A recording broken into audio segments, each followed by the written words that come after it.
Friends, welcome back to my channel. ಎಲ್ಲರೂ ಹೇಗಿದ್ದೀರಾ? ನಾನು ಕೂಡ ಚೆನ್ನಾಗಿದ್ದೀನಿ. ಸೊ ಇವತ್ತು ಡಿಫ್ರೆಂಟಾಗಿ ನಾವು ಹೋಟೆಲ್ ಸ್ಟೈಲಲ್ಲಿ ಪನ್ನೀರ್ ಫ್ರೈಡ್ ರೈಸ್ ಮಾಡೋಣ. ಹೇಗೆ ಮಾಡೋದು ಅಂತ ನೋಡೋಣ.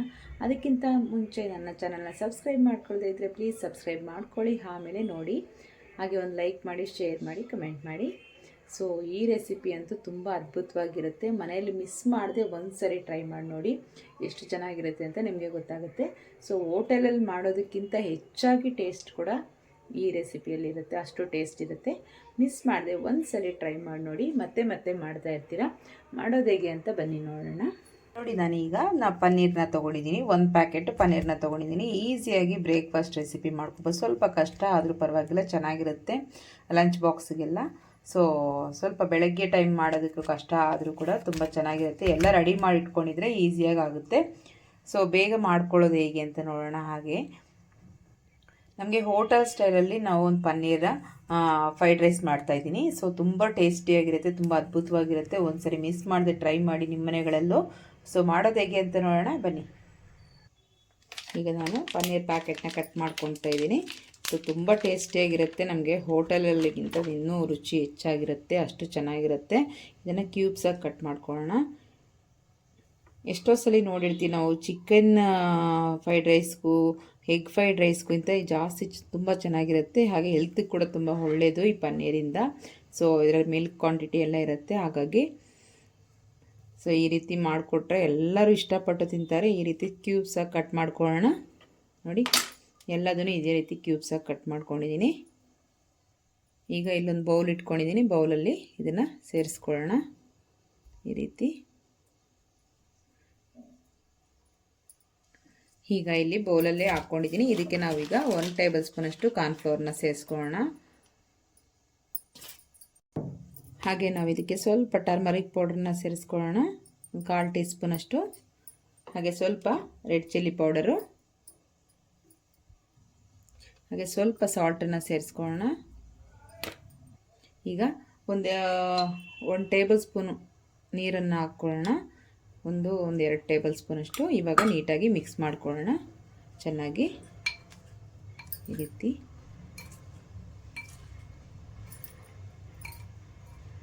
ತುಂಬ ಚೆನ್ನಾಗಿರುತ್ತೆ ಟೇಸ್ಟ್ ಮಾತ್ರ. ಈ ರೀತಿ ಮಾಡ್ಕೊಳ್ಳಿ ಒಂದ್ಸಲಿ. ಯಾರಾದರೂ ಬಂದಾಗ, ಗೆಸ್ಟ್ ಬಂದಾಗ, ಇಲ್ಲ ಮನೇಲಿ ಏನಾದರೂ ಬರ್ಡೇಗಳಿಗೆ, ಈ ಥರ ಏನಾದರೂ ಫಂಕ್ಷನ್ಗಳು ಏನಾದರೂ ಇದ್ದಾಗ ಮಾಡಬೇಕು ಅಂದಾಗ ಈ ಥರ ಮಾಡ್ಕೊಳ್ಳಿ, ತುಂಬ ಚೆನ್ನಾಗಿರುತ್ತೆ. ಈಗ ಎಲ್ಲ ಕಲಿಸ್ಕೊಂಡಿದ್ದೀನಿ. 2 ಟೇಬಲ್ ಸ್ಪೂನ್ ನೀರು ಹಾಕ್ಕೊಂಡಿದ್ದೀನಿ. ನೋಡಿ, ಈ ರೀತಿ ಆಗಿದೆ. ಈಗ ಸೈಡಿಗೆ ಇಡೋಣ. ಇಲ್ಲೊಂದು ಬಾಣಲೆ ಇಟ್ಕೊಂಡಿದ್ದೀನಿ. ಇದಕ್ಕೆ ಸ್ವಲ್ಪ ಆಯಿಲ್ನ ಸೇರಿಸ್ಕೊಳ್ಳೋಣ ನಾವು. ಸ್ವಲ್ಪ ಬಿಸಿ ಆಗಲಿ. ಈಗ ಎಣ್ಣೆ ಬಿಸಿಯಾಗಿದೆ. ಈಗ ನಾವು ಮಾಡ್ಕೊಂಡಿರೋ ಪನ್ನೀರ್ನ ಸೇರಿಸ್ಕೊಳ್ಳೋಣ. ಈ ರೀತಿ ತುಂಬ ಚೆನ್ನಾಗಿರುತ್ತೆ. ಒಂದ್ಸಲಿ ಮಿಸ್ ಮಾಡಿದ್ರೆ ಟ್ರೈ ಮಾಡಿ. ಈಗ ಎಲ್ಲದನ್ನು ಸೇರಿಸ್ಕೊಂಡಿದ್ದೀನಿ. ಸ್ವಲ್ಪ ಒಂದು ಸೈಡ್ ಫ್ರೈ ಆಗಲಿ, ಆಮೇಲೆ ಇನ್ನೊಂದು ಸೈಡ್ ತಿರುಗಿಸ್ಕೊಳ್ಳೋಣ. ಅಲ್ಲಿವರೆಗೂ ಕೈ ಹಾಕೋದಕ್ಕೆ ಹೋಗಬೇಡಿ. ನಿಧಾನಕ್ಕೆ ಒಂದೊಂದೇ ರೀತಿ ತಿರುಗಿಸ್ಕೊಳ್ಳಿ, ಆವಾಗ ಚೆನ್ನಾಗಿ ತಿರುಗುತ್ತೆ. 1-2 ನಿಮಿಷ ಬಿಟ್ಟು ನೋಡಿ, ಗರಿ ಗರಿ ಆಗಿರುತ್ತೆ. ಕಾರ್ನ್ಫ್ಲವರ್ ಹಾಕಿರೋದ್ರಿಂದ ತುಂಬ ಚೆನ್ನಾಗಿರುತ್ತೆ. ಒಂದು ಸರಿ ನೋಡ್ಕೊಳ್ಳಿ.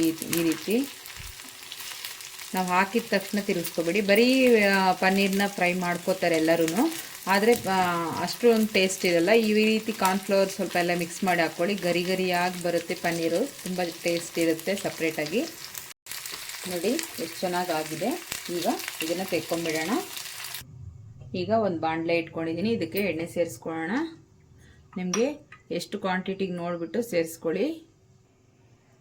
ಈಗ ಆಯಿಲ್ ಬಿಸಿಯಾಗಿದೆ ನೋಡಿ. ಈಗ ಈರುಳ್ಳಿ ಸೇರಿಸ್ಕೊಳ್ಳೋಣ ಫಸ್ಟು.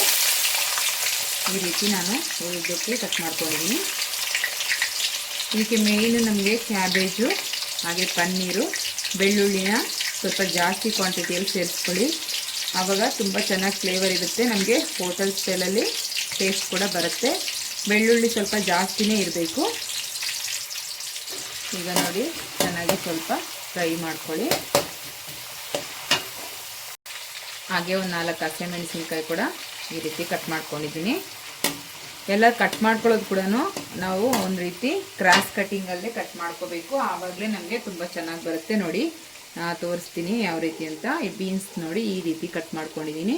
ಹಾಗೆ ಕ್ಯಾರೆಟ್ ಕೂಡ ಈ ರೀತಿ ಕಟ್ ಮಾಡ್ಕೋಬೇಕು. ಹಾಗೆ ಗಾರ್ಲಿಕ್ ಕೂಡ ನೋಡಿ ಈ ರೀತಿನೇ ಕಟ್ ಮಾಡ್ಕೋಬೇಕು. ಆವಾಗ ನಮಗೆ ಅದು ಕಲರ್ಫುಲ್ಲಾಗೂ ಕಾಣಿಸುತ್ತೆ, ನೋಡೋದಕ್ಕೂ ತಿನ್ನೋದಕ್ಕೂ ಕೂಡ ತುಂಬ ಟೇಸ್ಟಿಯಾಗಿರುತ್ತೆ, ನಮಗೆ ಹೋಟೆಲಲ್ಲಿ ಸಿಗೋ ಥರನೇ ಇರುತ್ತೆ. ಸೊ ಈಗ ಬೆಳ್ಳುಳ್ಳಿ ಸೇರಿಸ್ಕೊಳ್ಳೋಣ.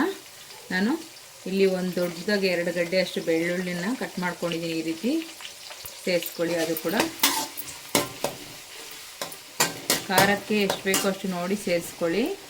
ರೆಡ್ ಚಿಲ್ಲಿ ಎಲ್ಲ ಸೇರಿಸ್ತೀವಿ, ಹಾಗಾಗಿ ಸ್ವಲ್ಪನೇ ಹಸಿಮೆಣಸಿನ್ಕಾಯಿ ಹಾಕಿರೋದು. ಇದು ಸ್ಪ್ರಿಂಗ್ ಆನಿಯನ್ದು ಕೆಳಗಡೆ ಭಾಗ ಆನಿಯನ್ ಇರುತ್ತಲ್ವ, ಸೊ ಅದು ಈ ರೀತಿ ಫಸ್ಟೇ ಕಟ್ ಮಾಡ್ಕೊಂಡು ಇದಕ್ಕೆ ಹಾಕ್ಕೊಳ್ಳಿ. ಸ್ಪ್ರಿಂಗ್ ಆನಿಯನ್ಸು ಲಾಸ್ಟಲ್ಲಿ ಹಾಕ್ಕೊಳ್ಳೋಣ. ಇವಾಗ ಬರೀ ಆನಿಯನ್ಸ್ ಮಾತ್ರ ಹಾಕ್ಕೊಳ್ಳಿ, ಒಳ್ಳೆ ಫ್ಲೇವರ್ ಇರುತ್ತೆ. ಮೇನ್ ಇಂಗ್ರೀಡಿಯೆಂಟ್ಸ್ ಇದಕ್ಕೆ ಒಂದು 4 ಐಟಮ್ಸ್ ಇರಬೇಕು. ಆಮೇಲೆ ಮಿಕ್ಕಿದ್ದು ನೀವು ಹಾಕಿದ್ರೆ ಹಾಕಿ ಪರವಾಗಿಲ್ಲ, ಬಿಟ್ಟರೆ ಬಿಡಿ. ಬಟ್ ಇದಕ್ಕೆ ಮೇನು ಸ್ಪ್ರಿಂಗ್ ಆನಿಯನ್ಸ್ ಇರಬೇಕು, ಬೆಳ್ಳುಳ್ಳಿ ಇರಬೇಕು, ಹಾಗೆ ಕ್ಯಾಬೇಜ್ ಇರಬೇಕು, ಪನ್ನೀರ್ ಇರಬೇಕು. ಇದಿಷ್ಟಿದ್ರೆ ತುಂಬ ಟೇಸ್ಟ್ ಇರುತ್ತೆ, ಜಾಸ್ತಿ ಫ್ಲೇವರ್ ಅದರಲ್ಲೇ ಇರೋದು. ಸೊ ನೀವು ಅದನ್ನು ಮಾತ್ರ ಮಿಸ್ ಮಾಡ್ಕೋಬೇಡಿ, ಯಾವುದನ್ನು ಮಿಸ್ ಮಾಡಿದ್ರು. ಇನ್ನು ಕ್ಯಾರೆಟು, ಬೀನ್ಸು ಇದೆಲ್ಲ ನಿಮಗೆ ಆಪ್ಷನ್ ಹಾಕ್ಕೋಬೇಕಂದ್ರೆ ಹಾಕ್ಕೊಳ್ಳಿ, ಇಲ್ಲಾಂದರೆ ಸ್ಕಿಪ್ ಮಾಡ್ಕೊಳ್ಳಿ, ಪರವಾಗಿಲ್ಲ. ಹಾಗೆ ಶುಂಠಿ ಬೆಳ್ಳುಳ್ಳಿ ಪೇಸ್ಟು ನಾನು ಇಷ್ಟು ಹಾಕ್ಕೋತಾ ಇದ್ದೀನಿ. ದೊಡ್ಡ ಸ್ಪೂನಲ್ಲಿ 1 ಸ್ಪೂನಷ್ಟು ಚೆನ್ನಾಗಿ ಮಿಕ್ಸ್ ಮಾಡ್ಕೊಳ್ಳೋಣ. ಸ್ವಲ್ಪ ಹಸಿ ವಾಸನೆ ಹೋಗಲಿ. ಶುಂಠಿ ಬೆಳ್ಳುಳ್ಳಿ ಪೇಸ್ಟು ಹಾಕ್ಕೋಬೇಕು, ಹಾಗೆ ಬೆಳ್ಳುಳ್ಳಿ ಕೂಡ ಹಾಕ್ಕೋಬೇಕು. ಕರೆಕ್ಟಾಗಿ ನೋಡ್ಕೊಳ್ಳಿ, ಮಾಡ್ಕೊಳ್ಳಿ, ತುಂಬ ಚೆನ್ನಾಗಿರುತ್ತೆ. ಅದರಲ್ಲೂ ಯಾರಾದರೂ ಬಂದಾಗ ಈ ರೀತಿ ಮಾಡಿ ತುಂಬ ಚೆನ್ನಾಗಿರುತ್ತೆ. ಅದು ಫಂಕ್ಷನ್ಗಳಿಗೆ, ಬರ್ಡೇಗಳಿಗೆ ಈ ಥರ ಎಲ್ಲ ಮಾಡಿಕೊಂಡ್ರೆ ತುಂಬಾ ಚೆನ್ನಾಗಿರುತ್ತೆ. ಈಗ ಸ್ವಲ್ಪ ಕ್ಯಾರೆಟು ಒಂದಷ್ಟು ಕಟ್ ಮಾಡ್ಕೊಂಡಿದ್ದೀನಿ, ಒಂದು, ಹಾಗೆ ಬೀನ್ಸು ಚೆನ್ನಾಗಿ ಫ್ರೈ ಮಾಡ್ಕೊಳ್ಳೋಣ. ಈಗ ಮಿಕ್ಸ್ ಮಾಡ್ಕೊಳ್ಳೋಣ.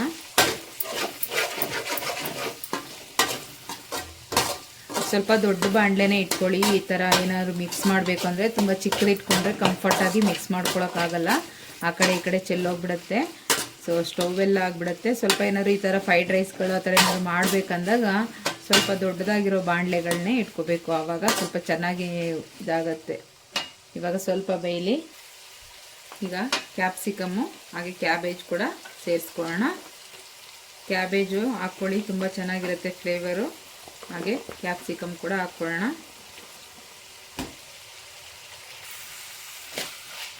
ಚೆನ್ನಾಗಿ ಮಿಕ್ಸ್ ಮಾಡ್ಕೋಬೇಕು.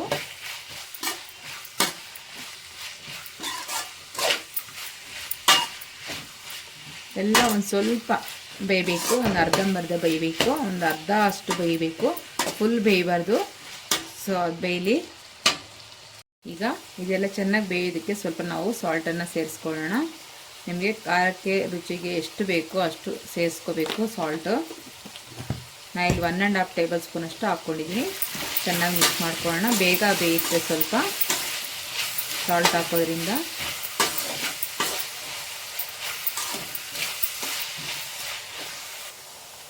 ಈಗ ಚೆನ್ನಾಗಿ ಮಿಕ್ಸ್ ಮಾಡ್ಕೊಳ್ಳೋಣ.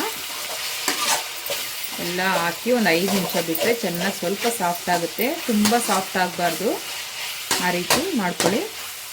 ತುಂಬ ಬೆಂದೋಗ್ಬಿಟ್ರೆ ಫ್ರೈಡ್ ರೈಸ್ ಚೆನ್ನಾಗಿರಲ್ಲ. ನಮಗೆ ಕ್ಯಾರೆಟು, ಬೀನ್ಸು ಇವೆಲ್ಲ ಮುಟ್ಟು ನೋಡಿದಾಗ ನೋಡಿ ನಮಗೆ ಗಟ್ಟಿನೇ ಇರಬೇಕು, ಆದರೆ ಬೆಂದಿರಬೇಕು.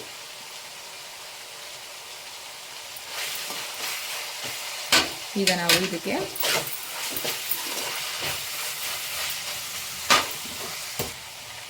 ಇದಕ್ಕೆ ಸೋಯಾ ಸಾಸ್ ಸೇರಿಸ್ಕೊಳ್ಳೋಣ. 1 ಟೇಬಲ್ ಸ್ಪೂನ್ ಅಷ್ಟು.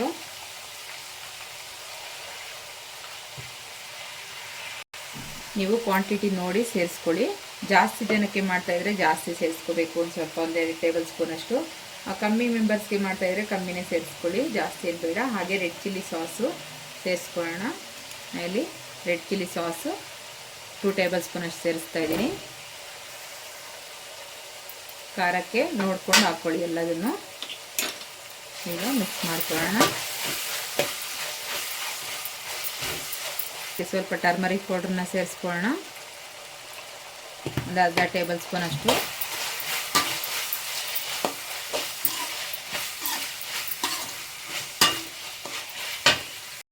ಈಗ ರೆಡ್ ಚಿಲ್ಲಿ ಪೌಡರ್ನ ಸೇರಿಸ್ಕೊಳ್ಳೋಣ. ಖಾರಕ್ಕೆ ಎಷ್ಟು ಬೇಕೋ ಅಷ್ಟು ನೋಡಿ. ಪೆಪ್ಪರು ಹಾಕ್ತಾಯಿದ್ದೀರಾ, ಹಾಗೆ ರೆಡ್ ಚಿಲ್ಲಿ ಪೌಡರು ಹಾಕ್ತಾಯಿದ್ದೀರಾ, ಸ್ವಲ್ಪ ಗ್ರೀನ್ ಚಿಲ್ಲಿ ಕೂಡ ಹಾಕ್ಕೊಂಡಿರ್ತೀರಾ. ಖಾರ ನೋಡಿ ಸೇರಿಸ್ಕೋಬೇಕು.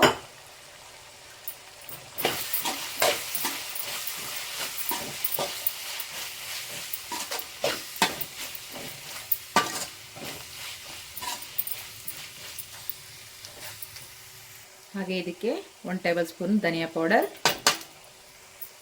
ಹಾಗೆ 1-2 ಟೇಬಲ್ ಸ್ಪೂನಷ್ಟು ಗರಂ ಮಸಾಲ. ಈಗ ಚೆನ್ನಾಗಿ ಮಿಕ್ಸ್ ಮಾಡ್ಕೊಳ್ಳೋಣ.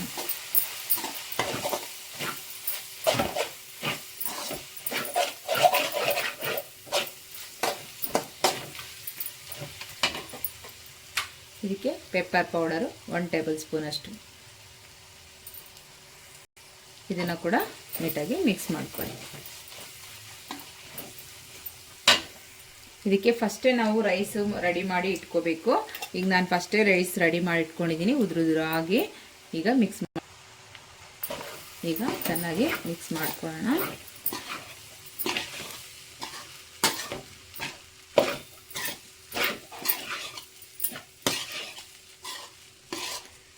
ನೋಡಿ ಎಷ್ಟು ಕಲರ್ಫುಲ್ ಆಗಿದೆ, ತುಂಬ ಚೆನ್ನಾಗಿರುತ್ತೆ ಮಾತ್ರ ಟೇಸ್ಟು. ಕಳೆದೋಗ್ಬಿಡ್ತೀರ ನೀವು, ಅಷ್ಟು ಚೆನ್ನಾಗಿರುತ್ತೆ ಟೇಸ್ಟು. ಮಿಸ್ ಮಾಡದೆ ಟ್ರೈ ಮಾಡ್ಕೊಳ್ಳಿ ಎಲ್ಲರ ಮನೆಯಲ್ಲೂ. ನೀವು ಫಸ್ಟೇ ರೈಸ್ ಮಾಡುವಾಗ ಸ್ವಲ್ಪ ಆಯಿಲ್ನ ಹಾಕ್ಕೊಂಡು ರೈಸ್ಗೆ ಬಾಯ್ಲ್ ಮಾಡ್ಕೊಳ್ಳಿ. ಆವಾಗ ಉದುರಾಗಿ ರೈಸ್ ಬರುತ್ತೆ. ಆವಾಗ ಫ್ರೈಡ್ ರೈಸ್ಗೆ ತುಂಬ ಚೆನ್ನಾಗಾಗುತ್ತೆ. ನೀರು ಜಾಸ್ತಿ ಇಟ್ಕೋಬೇಡಿ, ರೈಸ್ಗೆ ಎಷ್ಟು ಬೇಕೋ ಅಷ್ಟೇ ಇಟ್ಕೋಬೇಕು. ಆವಾಗ ನೀಟಾಗಿ ನೋಡಿ ಈ ಥರ ನೀಟಾಗಿ ಬರುತ್ತೆ ರೈಸು. ಸೊ ನಾವೀಗ ಸ್ಪ್ರಿಂಗ್ ಆನಿಯನ್ ಕಟ್ ಮಾಡ್ಕೊಂಡಿದ್ದೀವಲ್ಲ, ಇದನ್ನು ಸೇರಿಸ್ಕೊಳ್ಳೋಣ.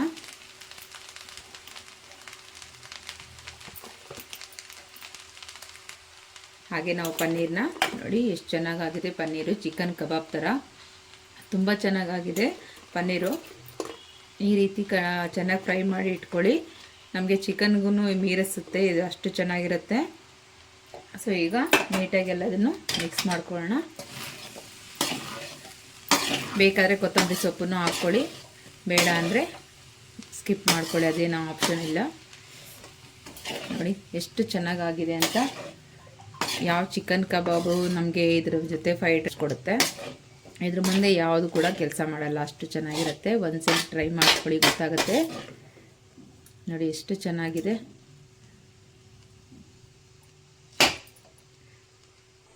ಈಗ ನಾವು ಪ್ಲೇಟ್ಗೆ ಸರ್ವ್ ಮಾಡ್ಕೊಳ್ಳೋಣ. ಆಗಿದೆ, ರೆಡಿ ಆಗಿದೆ ಇದು. ನೋಡಿ ಎಷ್ಟು ಚೆನ್ನಾಗಿದೆ. ಸ್ವಲ್ಪ ಬಿಸಿಯಲ್ಲೇ ಒಂದು 5 ನಿಮಿಷ ಬಿಟ್ಟು ಚೆನ್ನಾಗಿ ಮಿಕ್ಸ್ ಮಾಡ್ಕೊಳ್ಳಿ. ಆವಾಗ ಪನ್ನೀರು ರೈಸ್ಗೆಲ್ಲ ನೀಟಾಗಿ ಹೊಂದ್ಕೊಳ್ಳುತ್ತೆ. ಇಲ್ಲಾಂದರೆ ಅದು ಸಪ್ರೇಟಾಗಿ ಇದಾಗುತ್ತೆ. ಇವಾಗ ಚೆನ್ನಾಗಿ ಆಗಿದೆ ನೋಡಿ. ಈಗ ನಾವು ತೆಕ್ಕೊಳ್ಳೋಣ. ನೋಡಿ ಈಗ ಪ್ಲೇಟ್ಗೆ ಹಾಕ್ಕೋತಾ ಇದ್ದೀನಿ. ಎಷ್ಟು ಚೆನ್ನಾಗಾಗಿದೆ ನೋಡಿ. ಇದಕ್ಕೆ ನೀವು ಬಾಸುಮತಿ ರೈಸ್ ಹಾಕ್ಕೊಂಡ್ರೆ ಹಾಕ್ಕೋಬೋದು, ಇಲ್ಲಾಂದರೆ ಇದೇ ಸೋನಾ ಮಸೂರಿ ಹಾಕ್ಕೋಬೋದು. ನಿಮಗೆ ರೈಸ್ಗೆ ಯಾವುದು ಕಂಫರ್ಟಾಗಿರುತ್ತೋ ಅದನ್ನು ಹಾಕ್ಕೊಳ್ಳಿ. ತುಂಬಾ ಚೆನ್ನಾಗಿರುತ್ತೆ ಈ ರೀತಿ fried rice, paneer fried rice. ಹೋಟ್ಲಲ್ಲಿ ಮಾಡೋದಕ್ಕಿಂತ ತುಂಬ ಚೆನ್ನಾಗಿರುತ್ತೆ. ಹೋಟೆಲ್ ಸ್ಟೈಲಲ್ಲಿ ಮಾಡ್ಕೊಳ್ಳಿ, ಆವಾಗ ಎಲ್ಲರಿಗೂ ಇಷ್ಟ ಆಗುತ್ತೆ. ಅದೇ ಫೀಲ್ ಬರುತ್ತೆ ಎಲ್ಲರಿಗೂ. ನೋಡಿ ಎಷ್ಟು ಚೆನ್ನಾಗಿದೆ, ನೋಡಿದ್ರೇ ಬಾಯಲ್ಲಿ ನೀರು ಬರುತ್ತೆ, ಆ ರೀತಿ ಇದೆ ನಮಗೆ ಪನ್ನೀರ್ ಫ್ರೈಡ್ ರೈಸು. ಸೊ ನಿಮ್ಮ ಮನೆಗಳಲ್ಲೂ ಟ್ರೈ ಮಾಡಿ ಫ್ರೆಂಡ್ಸ್, ಮಿಸ್ ಮಾಡದೆ ಟ್ರೈ ಮಾಡಿ. ನನಗಂತೂ ತುಂಬಾ ಇಷ್ಟ ಆಯಿತು, ನಮ್ಮ ಮನೇಲೆಲ್ಲರಿಗೂ ಇಷ್ಟ ಈ ರೀತಿ ಮಾಡಿಕೊಟ್ರೆ. ಸೊ ನಿಮ್ಮ ಮನೆಗಳಲ್ಲೂ ಮಾಡಿ ಖಂಡಿತ. ಹಾಗೆ ನನ್ನ ಚಾನಲ್ನ ಮೊದಲನೇ ಸರಿ ನೋಡ್ತಾ ಇದ್ದರೆ ಪ್ಲೀಸ್ ಸಬ್ಸ್ಕ್ರೈಬ್ ಮಾಡ್ಕೊಳ್ಳಿ. ಹಾಗೆ ಒಂದು ಲೈಕ್ ಮಾಡಿ, ಶೇರ್ ಮಾಡಿ, ಕಮೆಂಟ್ ಮಾಡಿ. ಮತ್ತೆ ಇದೇ ರೀತಿ ವೀಡಿಯೋಗಳು ಬೇಕು ಅಂದರೆ ಪ್ಲೀಸ್ ಹಾಗೆ ಒಂದು ಲೈಕ್ ಕೊಟ್ಟು ಕಾಮೆಂಟ್ ಮಾಡಿ. ಓಕೆ, ಮತ್ತೆ ಸಿಗೋಣ ನೆಕ್ಸ್ಟ್ ವೀಡಿಯೋದಲ್ಲಿ. ಅಲ್ಲಿವರೆಗೂ ಟೇಕ್ ಕೇರ್, ಬಾಯ್ ಬಾಯ್. ಹಾಗೆ ತಿನ್ನೋಡೋದು ಮರ್ತೋಗ್ಬೇಡಿ. ಬನ್ನಿ ತಿನ್ನೋಡೋಣ ಹೇಗಿದೆ ಅಂತ. ಸೂಪರ್ ಅಂದರೆ ಸೂಪರ್ ಆಗಿದೆ ನಿಜ, ನಾನು ಸುಳ್ಳು ಹೇಳ್ತಾ ಇಲ್ಲ. ನಮಗೆ ಚಿಕನ್ ಫ್ರೈಡ್ ರೈಸ್ಗಿಂತ ಇದು 10ರಷ್ಟು ಜಾಸ್ತಿ ರುಚಿ ಕೊಡುತ್ತೆ. ಈ ರೀತಿ ಮಾಡ್ಕೊಂಡು ನೋಡಿ, ಅದ್ಭುತವಾಗಿದೆ. ಟೇಸ್ಟ್ ಮಾತ್ರ ಸೂಪರ್ ಅಂದರೆ ಸೂಪರ್ ಆಗಿದೆ. ಟ್ರೈ ಮಾಡಿ.